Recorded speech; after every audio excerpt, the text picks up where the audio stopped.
All right, Assalamu alaikum. Welcome to a special edition of What's Shaking. I got a very special guest here today, my brother. We go way back, but I'll let him introduce himself, but he's a world-renowned sheikh. Yeah, right. But I'll let him introduce himself. Right. Alhamdulillah. I mean, that's it. Ashir Kirk, minus the whole world shake and all that stuff. Ashir Kirk, founder and executive director of Measure Tones Institute of Quran, father, husband, son, brother, the whole nine. Alhamdulillah. That's it. Very humble, man. It's awesome, man. It's awesome.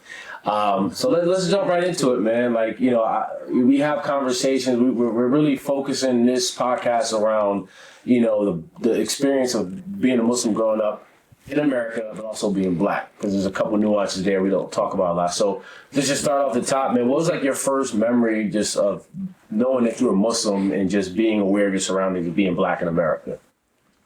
Wow, yeah. First earliest memory as a Muslim. So my mom converted when I was a year old. It was in Chicago, and I don't have much in my memory bank all the way up until maybe 4,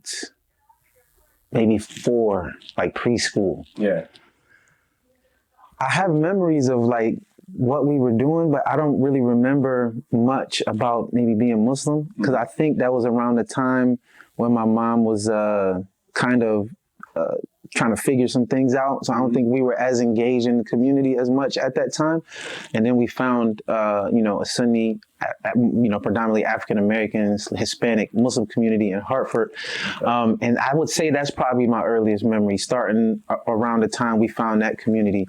My mom was single at the time, and these brothers, and sisters, they brought our whole family in and really did the thing. I mean, they took incredible care of us. I mean, it was absolutely incredible. You talk about when we talk about people being selfless, these people put their pictures in the dictionary next to selfless, generous, all of that, everything for nothing in return.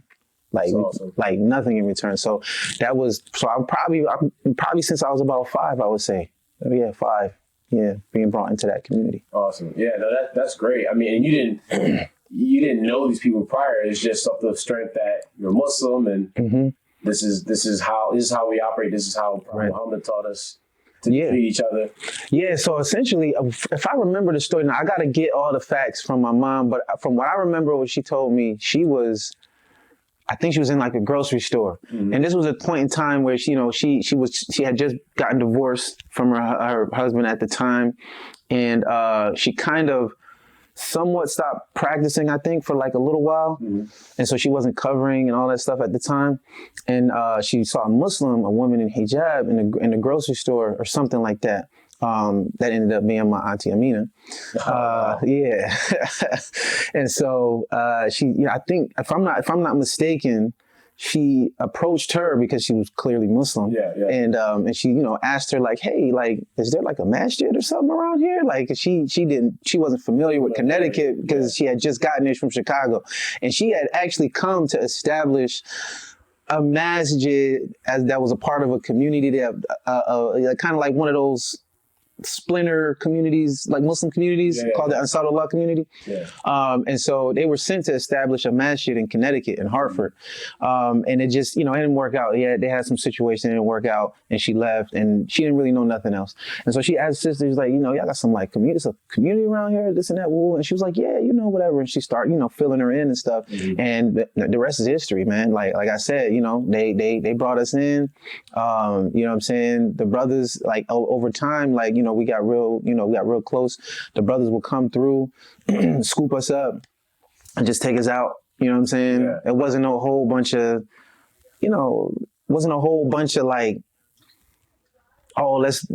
let's have y'all do these halakas and memorize Quran and all that stuff, which is all great stuff. But it's just that's not what they were. I guess they sensed that is not what we needed at that time. Got it. And so, Allah subhanahu wa ta'ala, it seems like he gave the insight, subhanAllah, to exactly what we needed. And that was that male figure, that father figure in our lives.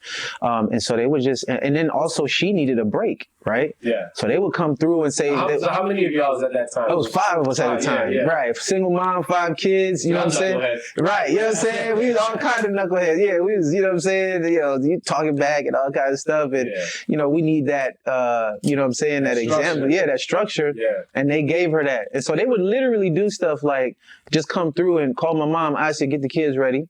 You know what I'm saying? We coming to get them. And that was it. Yeah. It's kind of like, you know, and so I always tell people, I've told this story, you know, a few times to some, you know, some groups of people and individuals and stuff, but they, like, I learned a lot from their actions without them actually saying, without them teaching me, like, like in a class, you know? And one of the biggest things that I learned from them was when you see that somebody needs help, don't wait for them to ask you for that help.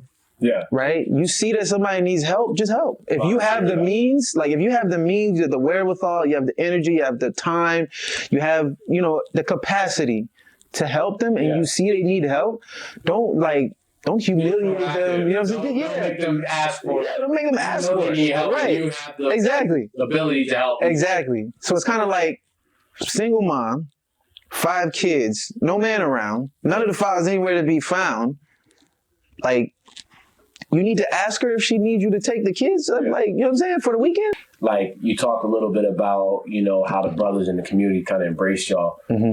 What was it like the interactions with, like, non-Muslims, right? Like, you went to school, right? So that, like, can you talk a little bit about that? Like, what were some of those, you know, stories like, or instances that you might have run into non-Muslims, like, at that age?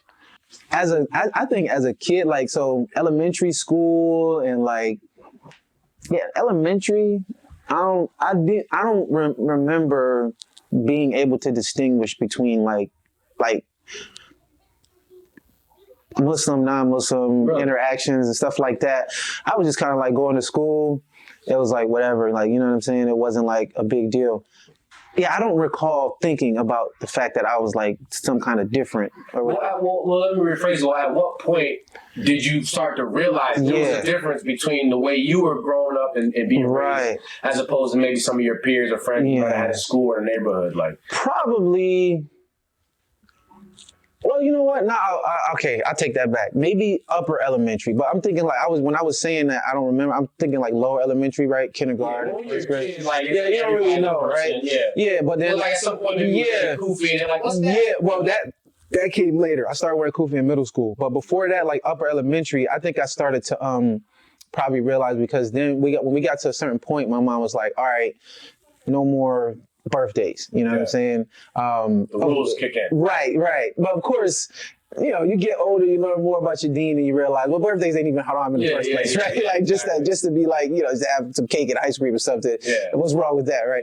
But I grew up like that, and so I'm at a point now where I don't even think about my birthday, so I don't really care anyway. I think that's most of us. Right. Birthday party, we had those. Like even with my kids, I don't do birthday parties, but it's not even a haram halal thing. It's just like. I was just so ingrained in me. We just don't do it. But we do something to replace it anyway. Like, so we focus on accomplishments. So we do like accomplishment parties. But like at some point, she started saying no more birthdays. And we were real little. She would do stuff like, she would refer to Christmas as Children's Day, but not Christmas, so that we wouldn't think, but it was because she didn't want us to feel like, why are we seeing all our friends getting gifts and y'all not getting no gifts? So she would call it Children's. I remember that distinctly. Yo, it's Children's Day. You know, I've never heard that. Interesting. Don't use that, guys, right? But I'll be honest with you, I remember being 4 and I knew like, because we grew up under that, you know, it was almost like a militant, you know, Islam. It was like, yo, you Muslim and like they not right. We knew the difference. You know, Christmas, that's, you know, blah blah blah. So that's pretty creative. And, it was different. It was different. And then at some point she said, "All right, y'all old enough now for me to just tell y'all like it is. Ain't no such thing as Children's Day. This is Christmas. This for them and for us." And it all stopped essentially at that point. And so I think that's when we started to realize like, okay, we a little different. We're doing things a little different. We're doing things a little different, right? How did that make you feel? Honestly, I don't remember caring that much. Okay. I don't remember caring that much. The only thing that worried me is when I got to middle school and my parents wanted us to wear kufis to school, then it was kind of like, come on.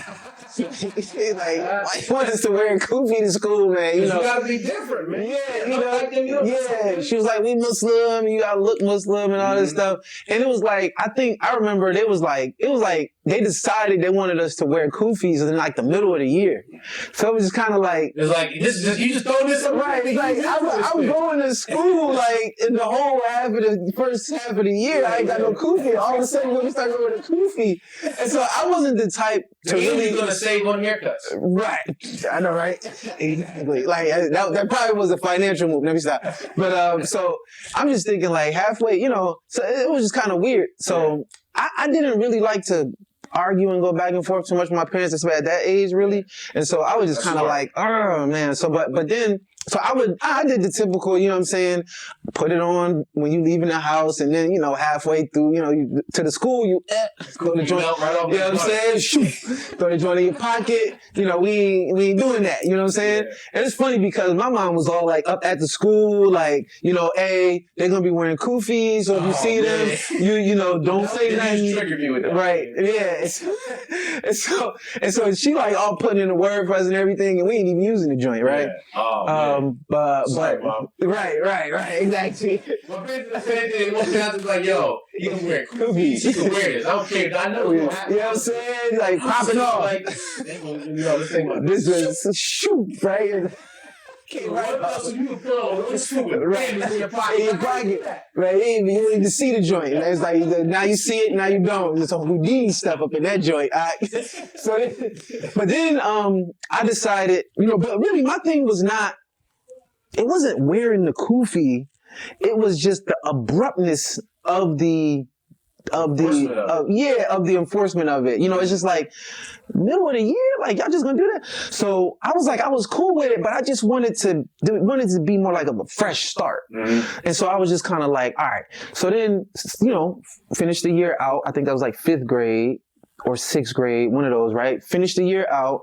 I think it was 6th grade. Finished the year out, and I was like, all right, bet. I'm gonna start the year with my kufi. Yeah, so that's like, kufi, right. I left, new kufi, new me, right? So I left, we leave school, people doing what they doing, whatever. And so I went and I was like, all right, but if I'm gonna do this joint, I'm gonna do this joint right. Yeah. So I went and bought, the net kufis, you know what I'm saying? You gotta get the we got right. You know what I'm saying? Got the net kufis, got me like white, black, blue, green, red, got all the different colors. You know what I'm saying? I was matching them with my outfits. Yeah, you know what I'm saying? I was a little nervous. Yeah. I was a little nervous, but I was like, I'm doing this, roll up to school first day, looking fresh with the fresh white kufi. Yeah. And, I didn't know what to expect from people's with people's reactions and all that stuff. But I get in there, cats look at me a little strange. It was like, all right, we see you. All right, that's actually kind of cool, man. That look nice, And I was like, so did you wear that? Kufi? Maybe, man. Maybe. You know what I'm saying? They used to call me that, you know what I'm saying? Yeah, give you your props, man. No, so that joint, as a matter of fact, one of my friends asked me if he could have a kufi. Oh, like from that school? From the school, yeah. He was actually my best friend at the time. Lemuel Soto, shout out to Lemuel. You know what I'm saying? Hopefully I could send this to him, inshallah. Lemuel, Puerto Rican cat. He asked me if he could have a kufi and my dhikr beads, right? Word. And so you was rocking the dhikr beads too at school. What's funny? I don't remember that part. I only know that because he told me. He told you. He told me. He say it was some beads. And a kufi. And I think my mom remembers that too, because I went home and I asked her if I could, give him one of my kufis, and she said, yeah. I was going to point out right there, man, that's leadership quality right there. Yeah. Like at that age, like you being confident enough to do that, to wear that with confidence, and then people seeing you and like, okay, I want to be like this. I want to be like that, right? Yeah. It's not easy to do it. Right. At that age, peer pressure. Yeah. 7th grade or something like that. So no, that was crazy. So I later find out. So I give him the kufi, the beads, whatever. And fast forward, we're adults now. And I saw him first one time in a store or something like that. And he was like, he was going through some stuff. You could tell he was going through stuff in life. And then he was like, you still like that Muslim SHIT or something like that. And I remember thinking like, dang, bro, like, yeah, I'm still Muslim. I guess so. You say it like that, you know what I'm saying? And then, but then I was like, yeah, let's exchange, you know what I'm saying, info, stay in touch, woo. And he called me one day, man, out of the blue and was like, hey, man, Assalamu alaikum. I was like, wow. What? Like, what's... He's like, yeah, I'm Muslim now. I was like, what? Wow. He's Muslim to this day. Wow. And he told me, he's like, you don't know, man. He was like, you don't know how much you like influenced my life. And I was like, man, I was blown away. Like, you don't like that, powerful, the level of happiness that I experienced in that moment. As you can't duplicate that, man. Like, man. And he told me, he was like, seeing when you was wearing your kufi, man, like just seeing you and seeing how different you was from everybody else in the school, man. Like, because I didn't like curse and like I was wearing kufi, and I was just like, I was really like, I was real serious about kind of being different. Yeah. Right. If I saw everybody doing this thing over here, I was like, I ain't doing it. Yeah. Right. And I was just kind of like that anyway. Yeah. And it kind of helped, like being Muslim, that kind of helped me kind of stand out a bit. Yeah. And so he was telling me like, that joint influenced me a lot, man. I would always see you and be like, man, I want to be like that, Yeah. And so he became Muslim. He got a son now, you know what I'm saying? Get a Muslim name, you know what I'm saying? He's married and he's, Allah give you many blessings for that, man. Alhamdulillah. I mean, that's amazing. Yeah. Like, just to have that level of like confidence and like you said, everybody's doing this. I know what I believe in and I'm going to stand on it. Right, that's a very hard thing to do, especially in that age, right? When you're like in those teen years, we're all very, impressionable, right? And we want to fit in, and so that's an amazing story. Yeah, no, alhamdulillah. That was crazy. Yeah. So those are some of the early memories of being Muslim. And I remember, once I got into the groove of things with the whole kufi and all that, it just became a part of me. You know what I'm saying? I haven't left the kufi since, man. You know what I'm saying? Like, cats, I got kufi on so much. Cats is like, man, can we just see you without the joint on? Like, you know what I mean? Like, you know what I'm saying? Yeah. I honestly, like, I was at a young age, I was like that, and until I got to high school. And then once I got I got a nice haircut. That's really what ruined it. I got a good haircut. Right. And so, your wings are spinning? I was like, I'm nuts. This thing off. This is done. Stuff for love, but again, but knowing what we know now, like, he doesn't make the Muslim. The Muslim makes the cool. Yeah, exactly. Right? It doesn't matter what you're wearing. Exactly. I always used to have I just always battled with that idea of how it was pushed on us. Because again, I would see the foreigners that come from the places that we try to emulate what we wear, they would try to dress like us, right? So, but alhamdulillah, I'm appreciative of the whole community just for them doing whatever they could do to try to like protect us and raise Muslims. In the best way they thought, in the best way that they knew to do, basically. But they would definitely be on, like, if you ain't have a kufi on, like, they was, your son is downtown, catching the J bus, they don't record a kufi on his head. By the time I get home, I'm like, how did I even know? Right. I know, right? I don't think I ever got caught without my joint on before I actually, fully adopted it. Yeah, I know, right? It's funny because, people are, the women ask like, when did you go full-time hijabi? And I remember the first time I said I went full-time kufi, some sisters laughed at me. It was like, full-time kufi? That's funny. But yeah, no, that was that was in a time in your Hartford. So then, like, no, well, the kufi part was in New Haven. That was New Haven. Yeah, that was New Haven. Yeah. Okay, so we jumped. So I just wanted to talk about Roberto Clemente. What do you remember, like, when you first moved to New Haven? I remember, I forget where we were. I might have been in Mash Medina or some conference. And it was right before your mom was gonna get married. It was like, we gonna move to New Haven. Like, that's when I met y'all. I think I might have met y'all at with Saeed and them as well. It was somebody's house. My memory is weird like this. We were watching, I think it was Nutty Professor. I remember it just came out and all the kids were at the house. Y'all remember that? I was playing ball with Ishmael Will. Yep. I spanked him a couple of times. And gave me respect. You know what I'm saying? Was that it was a conference you talking about when we was playing like football with a water bottle? or something. Was that Something real ghetto, and that sounds about right. But right? water bottle football. Water bottle football. That means crate basketball. Yeah, no, I mean, it's about right up there. You know what I'm saying? Yeah. Well, at least with a basketball, you use a real basketball. It's just a crate, right? Yeah. But it was something like that. But yeah, I do remember the Nutty Professor. All that stuff kind of rings a bell. Yep. Mm-hmm. So what was y'all like? How was that like transition from coming from Hartford and like now meeting all the Muslim brothers in New Haven and like it's almost like extending your family, your Muslim. Right. Nah. It was cool. It was just different, of course, than what we were used to. Coming to New Haven, we became more attached to a particular masjid, whereas in Hartford, we were like a floating community that wasn't tied to any one particular masjid. We kind of bounced more so between two main masjids, Masjid Medina and Masjid Muhammad. But like we didn't really claim either one, like individually. We basically claimed both. Yeah.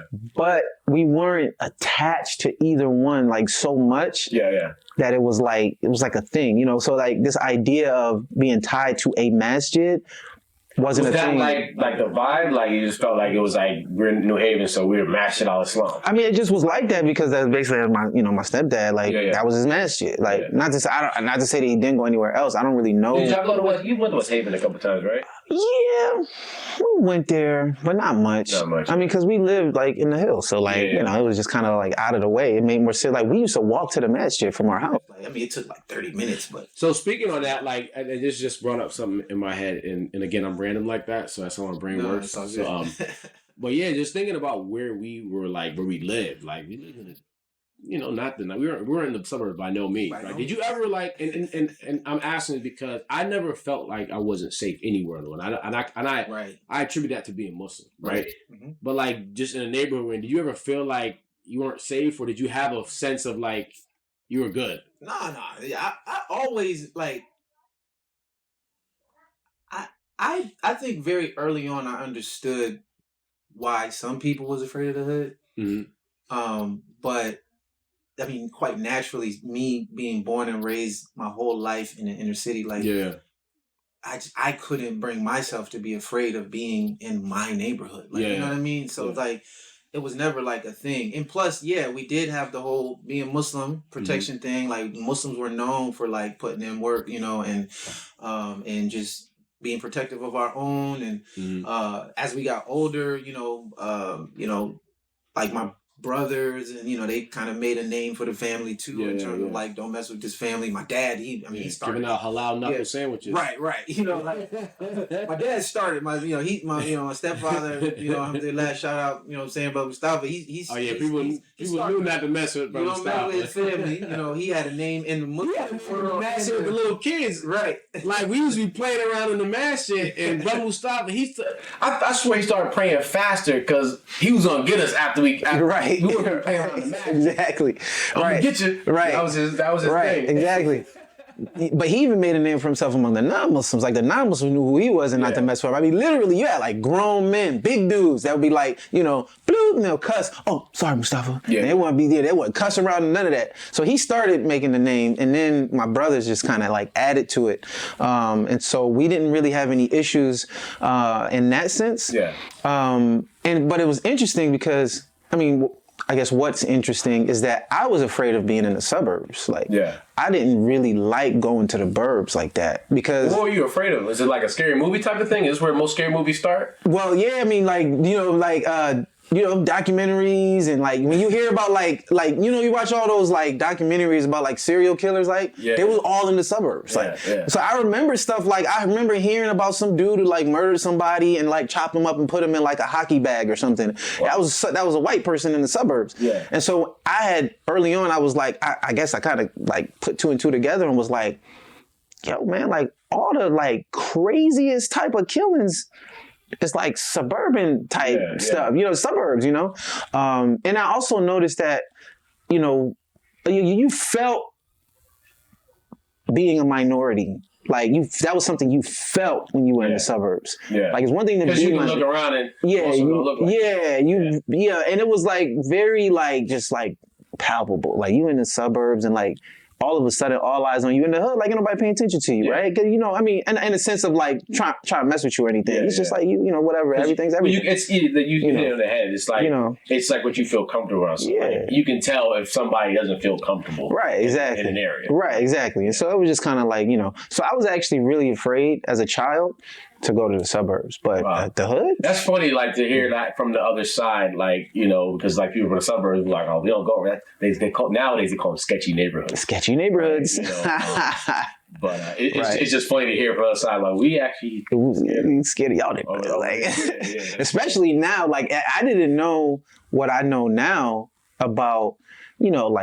Discrimination and racism to the level, like, I knew it was something. You hear about it a little bit here and there, but I don't have a whole lot of early memories of like racism and discrimination, mainly because, I didn't have a white friend until like way later, like, you know what I'm saying? And pretty much exclusively, like the only white friends we had were white people that grew up in the hood, which were basically, they were black as far as we were concerned. Like, they could say the N-word and everything. It was a cultural thing. Like these cats, like they were not, by any means in our minds, they wasn't white. Like, but maybe by nickname, you would say maybe like white boy or like, or something or whatever, white, whatever. But they was invited. Culturally, they was at all the cookouts. You know what I'm saying? And if you talk to them on a phone, you would never think they were white. You know what I'm saying? Even if they spoke properly. Like they had the black twang, like even in like, you know what I'm saying? So it wasn't like a thing for me until I became much older that I even started to actually deal with white, like suburban white people. You know what I mean? So that's interesting to hear that take. And alhamdulillah, like I've been able to move in different spaces throughout my life, and I can definitely see the difference. Like it's funny, like people that I work with, they're like, and I tell them where I grew up. Like, you grew up there? They can't understand it. And then I go back to where I come from. I'm like, you work with those folks, right?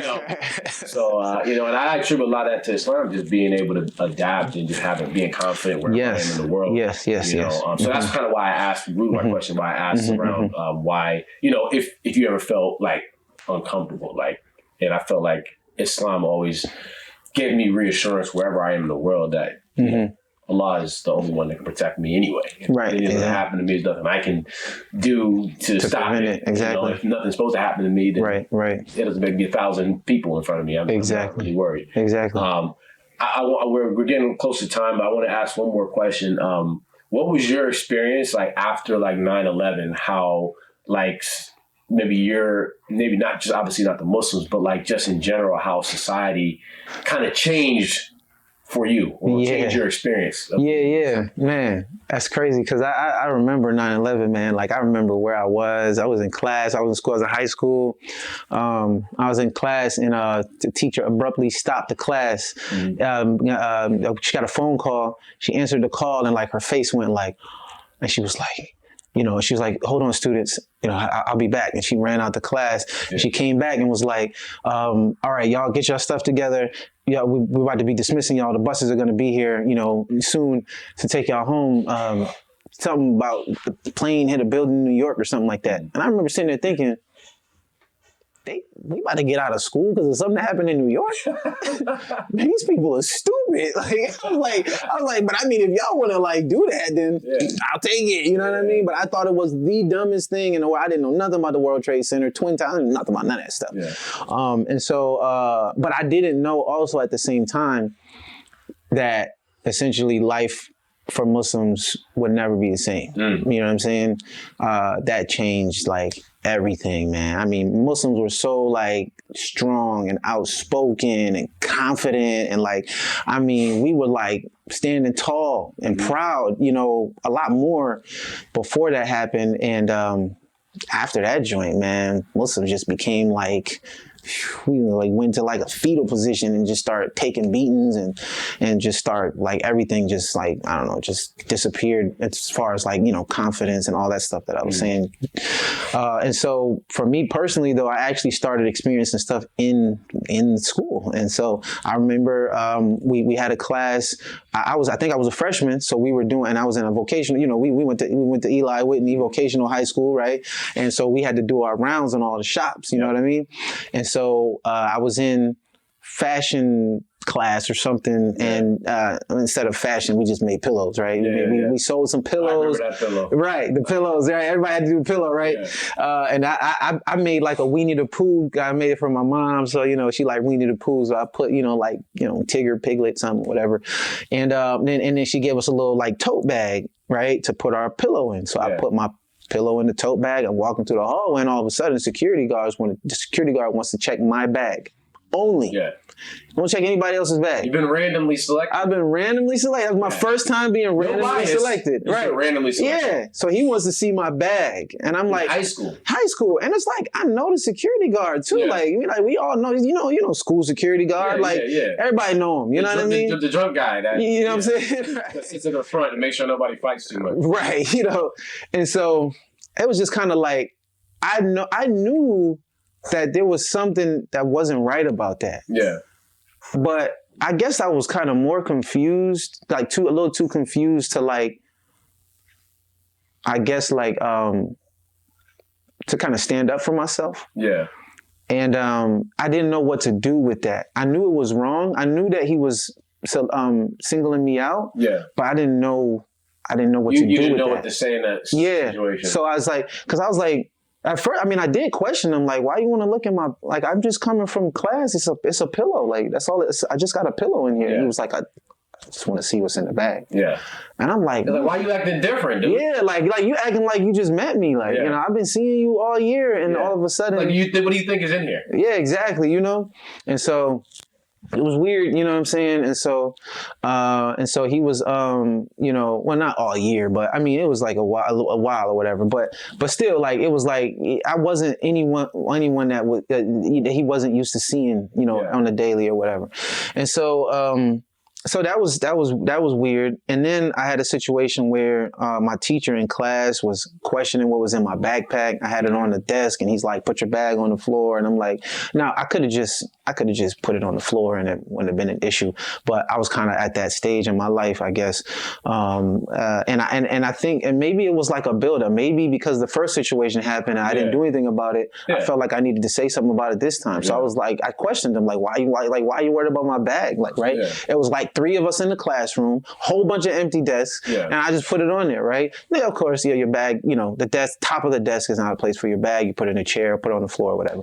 But it was just the way he was staring at it was like he was suspicious. Yeah, yeah. So, I questioned him, and I was like, what? Like, what you think? I got pieces to an AK or something in here, Probably not the best choice of words. Probably not. You know what I'm saying? Post 9/11, but I didn't know that. Teenagers. I don't I don't know what this means that this happened. Yeah. You know what I'm saying? And so he reports me, unbeknownst to me, he reports the fact that I said, "What do you think I have AK-47 in my bag?" For whatever reason. You didn't have AK-47. Of course I didn't. Right. I don't even think I really even knew what the joint was. Yeah. Right. And at the time, it's just like I knew it was the name of a gun or something. Yeah. And I was like, "Is that why?" You're just being funny. Yeah. Right. Exactly. And so apparently he reports me. I get called to the office. They make this whole big old deal about it. And then so when I go to the office, as I'm waiting, so I was taking electrical, right? You know that. And I had just learned this splice called a Western Union splice, where you take 2 wires and you tie them to each other, right? Yeah. And it's like a really strong splice and all that. And so I took some paper clips, I unfolded them, and I start trying to tie them together, but I couldn't tie them together all the way because I didn't have pliers. I would have cut my fingers and stuff. So I left them. And so I made a little stretch of it. It looked like barbed wire, right? So they asked to take, they saw I was doing that, and they took it. And then my parents got called in, and they were telling them what I said about the AK-47 and all this stuff. And my mom was like, I don't see a problem, because my mom is not the type to defend us if we cutting up in school. She'll tell people, tell me, and and she's done it before, right? We get beat if we getting reported in school and stuff like that. But she was like, he asked a question. He didn't say he had one. Yeah. he said, "What do you think I have?" When like she said, but they're reaching, right. Like I could have even made that argument, but I was so confused. Like I didn't even make that argument myself. Like she made that, she caught on to that like immediately. Like he didn't even say he had one. He said, "Do you think I have one?" She said, "But yeah." And the principal was like, "Yeah, but the fact that he said those words is very problematic." And then she's like, "But also, right? Goofy, you know what I'm saying? Just 9/11. Come on, you know, right? You know." And but the thing too is that so when they couldn't convince my parents that was problematic, they were like, and also he was in the office making weapons, and she was like, "Making weapons? What are you talking about?" She's like, "Yes," and she pulled out a white envelope and opened the envelope, like an evidence bag, like it's like his evidence, and she pulled out the little thing that I made with the paper clips and said I was making weapons. Needless to say, what weapon was that? I'm just curious. Apparently, it was a shank. I don't know.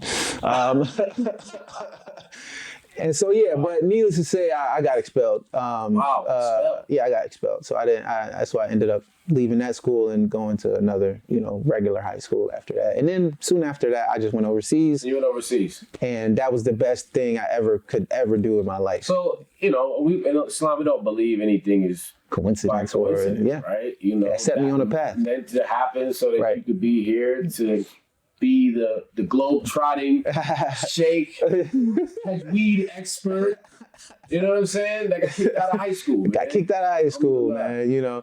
But I got kicked out of high school. I went back to a regular high school. Just to be clear, I didn't go straight from being kicked out. I went back, but then I decided that high school wasn't what I wanted at that time. Yeah. I was struggling with some things, at that time, just kind of figuring out, I guess, who I was and what I wanted. But one thing I knew, I wanted to speak Arabic, and I wanted to learn Quran more. I want more access to the Quran. Yeah. And so, first thing, smoking, Syria. Alhamdulillah. Yeah. And was that like 10 years, 15 years ago? Ooh, yeah, man. It's like 15 years later, something like that. You're working on a degree now? Yeah, I'm finishing a master's degree. And it's really been a blessed journey, the whole thing. I tell my kids all the time, I remind them, I tell them the Quran has been the biggest blessing in my whole entire life. From the point that my parents actually gave everyone the decision, and me and my siblings, the decision to either stay in the Hafidh class or do something else. Yeah. I ended up staying, even though I didn't want to. I wanted to play football. Yeah. But one by one, all my brothers chose to do something else, which was, they had the choice. They gave them the choice. So they wanted to do something else. They just wanted to do something different. I wanted to do something different, just like them, just as much as them. But when I saw the disappointment as each one kind of bowed out of the Quran class, I was like, dang. Yeah. You know what I'm saying? I was like, all right, I'll stay. You know what I'm saying? And it was I thought I was making this major sacrifice, not realizing it was going to be the biggest blessing in my whole entire life. Because look at the Fatihah is bringing me all over the country. Yeah, brought me to 20. The Surah that you know what I'm saying. Everybody knows already. Got you traveling all over the world. And got my own institute and everything. And it's all just the blessing of the Quran. You know what I'm saying? Yeah. And so that's been an amazing experience for me. And I'm sure this was never your plan in the beginning. Nah, I just wanted everybody's path. I was talking to somebody the other day, and I was just like, would life even be exciting if everything went the way you planned? It never does. Yeah. You plan it out. Right. We all know Allah is the best of planners. Best of planners, man. Yeah. And it worked out. And it goes, I think the most powerful part of this experience is, look at the amount of blessing and barakah Allah put in my life through the Quran, not by me actively choosing to keep it in my life, but me begrudgingly doing so. I didn't even want to really do it, but I did. Yeah. And just because I did it, Allah put an immense amount of barakah in my life. I did. Just imagine a person who actively actually wants to do it. Yeah. The amount of barakah that they could, subhanAllah, it was, so for me, I look back, no regrets. And so, and just to get the extent to which Allah has, blessed me with this, I left high school, right? went overseas, came back, got a GED, right? A lot of people are scared to like take their kids out of school and let them do Quran and stuff. Got a GED, started my undergrad, but I didn't finish due to finances. I didn't want to get into student debt. I didn't know anything about finances, but I knew enough that I heard enough about student loans that I knew there was something I didn't want to mess with. Right, very impressive. And so I said, I'm not doing that. They saying interest as soon as you take the loan, I'm not doing it. And I decided to leave that. Fast forward some years later, Allah gives me an opportunity to pursue a master's degree and skip my bachelor's. Wow. I don't even have a bachelor's. Just by doing the thing that Allah would not do, will take away from Allah. Prohibited. Right. Look where it led. And so I'm finishing up a master's degree right now, less than one semester left. And I don't even have a bachelor's degree. And this all stems from, Quran, Alhamdulillah. So alhamdulillah, Allah is definitely the most merciful and the best of planners. Alhamdulillah. That's very, very inspirational. I'd love to talk more. We could talk about a ton of different topics, all right. But we're short on time. I appreciate you coming out. Oh, definitely. Hopping on, man. Shameless plug. Go to everything, Measure Tones. Everything about your business, man. Yeah. We'll put a link to the YouTube. But yeah, man, really appreciate it. Inshallah, people will benefit from just a snippet of yes. That's all this is. You just scratch that. Yeah, definitely. Measure Tones Institute on pretty much every platform: TikTok, Instagram, Twitter, Facebook, and YouTube. Just put Measure Tones Institute of Quran and everything will pop up, inshallah. Alhamdulillah. And that's a wrap. Alhamdulillah.